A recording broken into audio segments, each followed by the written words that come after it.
how to create Telegram account.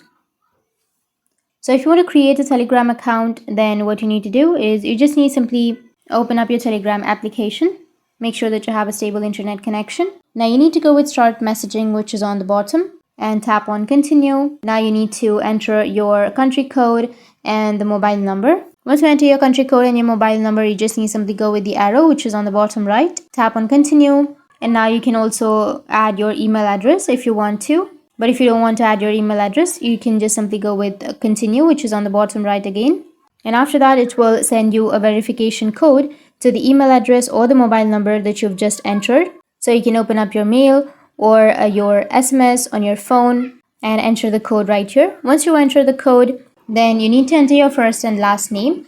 Once you enter your name, then it will ask you for the profile photo. You can add your profile photo, and after that you can go with continue and your account will be created. So that's how you can create a Telegram account, and if you have any questions, feel free to comment below. Thanks for watching.